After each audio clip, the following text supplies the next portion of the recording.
Ndichikutambirai zvekare pano paHatsirare 263 pano pachange ndichikuzivisai manews updates ezvinhu zviri kuitika munyika yedu yeZimbabwe. Kana uchiri munyowani pathis YouTube channel, kusubscribe mahara wotina on the notification bell so that pandidoramba ndichidzoka nezvimwe zvirongwa ndichidzoka neamwe manews updates uchange uchingozvionera panapa.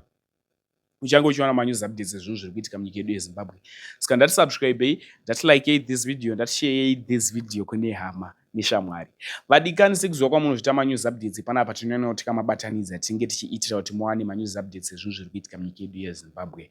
First update inyaya yaWicknell Chivayo naivo vanonzi vaIan Ndlovu. Ian Ndlovu muprofita, totoziva kuti ndiprophet, apostle prophet. Ndo basa ravo, ndo zvavanoita. So vachiita izvi zvakatengerwa mota naSeWicknell Chivayo, vatengerwa mota 2 naSeWicknell Chivayo nemari yekustarta business nekuvakisa chechi. After vaitirwa izvizvi, Apostle Chiwenga vabva vabuda mumastreets esocial media vachikomenta, vachipa comment maererano nekutengerwa kwakaitwa mota kwavaIan Ndlovu.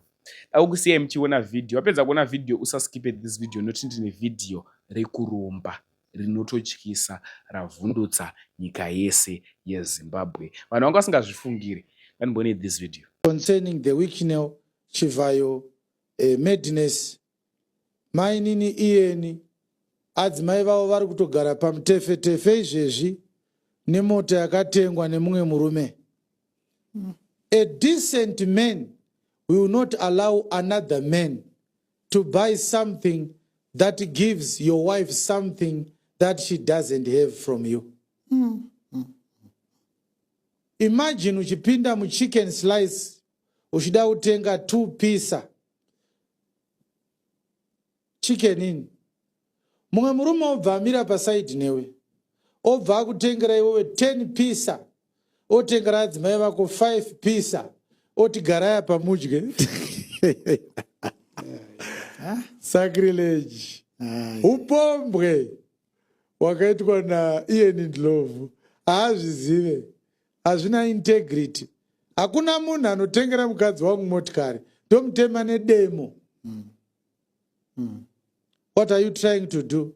Kutengera mukadzi wemunhu mota ndokuti kudii ikoko. But kana uri a scoundrel and a beggar, you won't think straight. Yes. As we talk right now, mukadzi waIan arikutofamba achinzi mama makafitwa nemota yakatengwa nemurume wedumbu hombe saEri akora nemari yenyika. Next update inyaya yechikomana chine 22 years. Chikomana ichi chine 22 years changa chafunga kuchekeresa hama. Zvaangafunga kuchekeresa hama mukomana uyu, audio yakalika yaitaura nasekuru vaidaita navodhiri. Audio yalika, mashoko anga achibuda ipapo ndeyekuti anga achida kuchekeresa munin'ina wake kana mukoma, mwana wekwababa vake vakangosiyana kuna namai. Asi mukomana uyu mutauro waazvita anga achiti akazvarirwa kwaMurehwa, ndewe kwaMurehwa. Vanhu vekwaMurehwa muripo here panapa? Ndokumbura titonge nyaya iyi tira zvanofika mucomment section. Dauti musare muchinzwa audio, vapedza kunzwa audio vadikani ndatya nazvo. Mune dambudziko rei ramuda kubatsirwa neni? Ndoda mari. Kuda kuromba here? Yeah. Okay. Mune makore mangani? Ndine 22. Munosenza basa rei? Apa ndinomboita zvichidhaka boy. Mune mwana here kana kuti mune mukadzi? Handina mwana sandaroora. Hamusati maroora? Saka pakukurombesako ndinonga ndichida kuita inini, ndinokurombesa ndichida umwe munhu wekupa zvidhoma zvangu kuti zvidye. Unondipa ani? Une munin'ina here mukoma kana kuti hanzvadzi? Ndine munin'ina. Mune munin'ina. Munin'ina wenyu anonzi ani baba? Lenoni Magejo.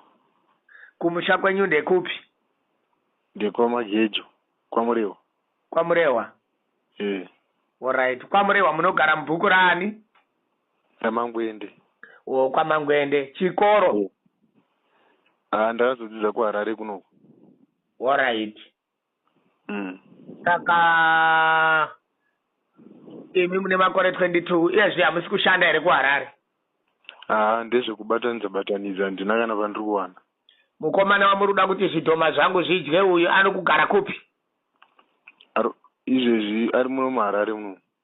Ari kushanda here? Anomboita achishanda. Mwana wamhai wenyu nababa wenyu? Ndewababa. Mwana wababa asi wamhai wenyu? Alright. Imimi first name ndiani? Ndonzi Melini kana kuti Kurai. Kurai ani? Nika. Toshandisa seneme yekwamai. Okay, munogara kwasekuru hamusi kugara kwamhai wenyu? Apa ndiri kuzviitira handisi kwandiri ba. Zvakanaka ibaba, mashoko enyu ndayanzwa. Zvomunoita imimi munofanira kutsvaga kamonaki kenyu nejira dzvuku 1 mita nebanga, then nezita remunin'ina wenyu munoda kuti muuraye mouya kunotogadzirirana. Alright. Ko pana munin'ina apa ndikaisa mukoma? Mukoma muri kuda kuisa mukoma mwana wamhai wenyu nababa wenyu? Wababa. Mwana wababa futi mukoma yeyo anonzi ani? Anonzi Webesta. Webesta ani? Magejo. Webesta Magejo. Anobva kwaMurehwa? Murehwa iyoyo ndokwatori. KwaMangwende? Chikoro cheikoko kwaMurehwa kwaMangwende chinonzi ani? Aiwa, isati chagara kwaMangwende takachinja takugara paCornerstone.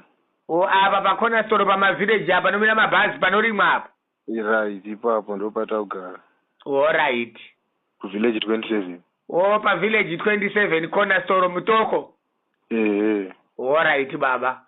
Aiwa, very good, ndatenda. Manheru tozotaura toona kuti mishonga yedu tinenge tagadzira sei. Mukoma uyu ane wana wangani? Asati ane mwana.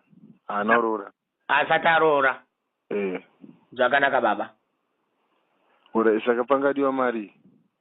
Zvakuda manheru ndakuronga matare mangu ndambotanga ndataura nechidhoma changu. Alright sekuru, akungondire rudziro kozizva izvo handina. Zvakanaka. Alright, totaura.